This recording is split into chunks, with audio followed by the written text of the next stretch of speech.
Oh, Vanderbilt. Oh, okay, I get it. They're playing good ball again. Man, 21 zip is. They're peaking at the right time. Maybe they beat us. Maybe they can force the beat us. Ladies and gentlemen, before we get started with the last presentation of the evening, I want to remind everyone the purpose of this hearing is to discuss the Water Department's operating budget, not capital request. Metro Water Services held a briefing regarding the flood mitigation plan at the Emergency Communications Center on February 24th, and we held a joint committee meeting with Public Works Committee specifically to ask questions regarding the proposed flood wall and pumping station on May 4th. The flood mitigation plan and other proposed projects in the spending plan and capital improvements budget will be discussed in committee at 4 o'clock next Tuesday. There you have plenty of opportunities to ask any questions pertaining to the capital improvements budget and the flood wall. Representatives from Metro Water Services will be available at next Tuesday's committee meeting to answer questions regarding the flood wall and the pumping station. All questions today are to pertain to the operating budget only. Thank you for your cooperation. And with that, Mr. Potter, if you would, just introduce yourself and members of your associates here, and then the magical question is, can you operate within the mayor's proposed budget? Thank you, Mr. Chair. To my right is John Kennedy, Deputy Director. To my left is Tony Newmeyer, Assistant Director for Finance. And we have Jim Snyder. And we have David Tucker, who is the Assistant Director for Operations. I'm Scott Potter, Director of Metro Water. Also in the back, we have Sharonda Baker and John Honeysucker from Administration. So to answer your question, Mr. Chair, we can operate within the proposed budget. Thank you. If you would, just you can begin your presentation on your budget for fiscal year 15-16. Thank you, sir. I'm going to start with a little bit of a short briefing about how we are doing in this fiscal year. On revenue, we're up 4% compared to last year, and we're up 13.5% compared to 2012. That's a really good trend. We're up 4.5% per year since 2012, and I think that's indicative of the growth that Nashville is enjoying and indicative of good metering and good collection of revenue. On the expense side, we're down 3% since last year, and we're up 3.2% per year since 2012, which is closely associated with CPI. Our major cost elements are labor, insurance, electricity, and chemicals. And labor and insurance is fixed. Electricity, we're working really hard on knocking down that expense, and chemicals are largely carbon-based, so they fluctuate with the market pretty aggressively. On stormwater, we're really flat on revenue, which is what we would expect. We haven't had a change in the revenue stream, haven't had a change in the rates for stormwater. And on expense, we try to match expense as close as we can to revenue, so we do as much work as we can. Moving on to the fiscal 16 budget presentation. We're budgeting for revenue $208 million, and I think that's conservative, which is how we'd like to approach it. It'll give us more of a cushion in case we have additional revenue. And the requested operating budget is $119,176,900, and that is status quo compared to last year. So we feel good about the budget proposal. We're under budget this year on expense, and we expect to remain that way at the end of the fiscal year.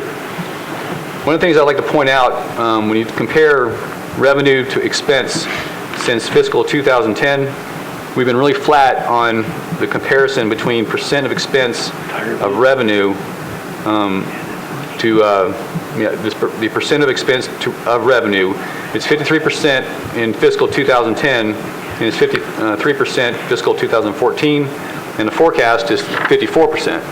So that's a good sign. We're not showing a differentiation in revenue and expense. On customers, we've had an increase since fiscal 99 of 41% on the water side and on 26% on the sewer. That may sound strange, but we merged with O'Hickory Utility District and Cumberland Utility District during that time period.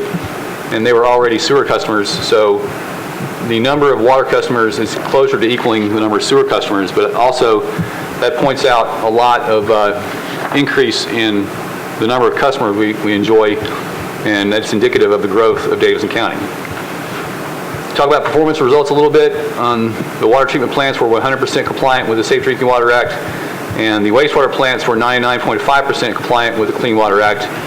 We want to be 100% on both, but on the wastewater side, we have 18,840 times a year we are sampled, and it's really hard to be perfect on the wastewater side.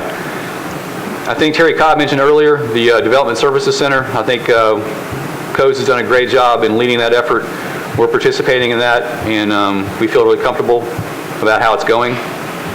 And on meter reading, we're starting a new meter reading project called Meter Sense. If you recall earlier presentations, we talked about AMR, and that was a computer-based meter reading system where you had to drive the truck around. We're going to what's called AMI now, which is a cell phone-based system, which we don't have to drive a truck at all. And we can, if a customer queries what their usage has been in the last 24 hours, we can tell them. That helps them find leaks and things like that. So we feel really good about that. The Web Connect system, where people can pay their bills online, we've got 47,000 customers on that, which is 24% of our sewer customer base, which we're really happy about. That's it's really good for us and good for them not to have to send them a bill and not to have them mail us a bill back. It's obviously the way business is being conducted, and we're trying our best to get more people participating in that. One of the things about community involvement, fire hydrants are really important to people about how they look, and we're on a systematic approach to paint all 20,855 fire hydrants. We painted 8,333 last year, and that'll be ongoing until we go through a 5-year program to inspect and paint each fire hydrant in our system. Class C projects in the stormwater side, we did 200 last year, and we did 127 capital stormwater projects on the stormwater side. And that really kind of concludes my presentation. I'd be happy to answer any questions that you may have. Thank you, Director. We'll open the floor up for members. Councilman Glover. Thank you, Chair. This really is not a budget question because there's really not much to talk about with regards to your budget. I mean, you basically collect the fees, and that's how everything works. But I have been I've gotten several people in my area that have asked me. They keep getting in the mail, and I think I've even seen it, a $5 or $6 a month thing to cover you from your house to the road. Can you explain that? Because I've been asking. I don't know what it is, but I know that it's money that you guys are asking for, and what that covers, and kind of where that money goes. It's a contracted service that we've engaged in. I forgot the name of the contractor presently, but essentially it's an insurance program that's voluntarily participated in by the customer. It's similar to what Piedmont Natural Gas, NES, not NES, but natural gas as an example. I'm sorry, it's Piedmont. Phone company participates in that.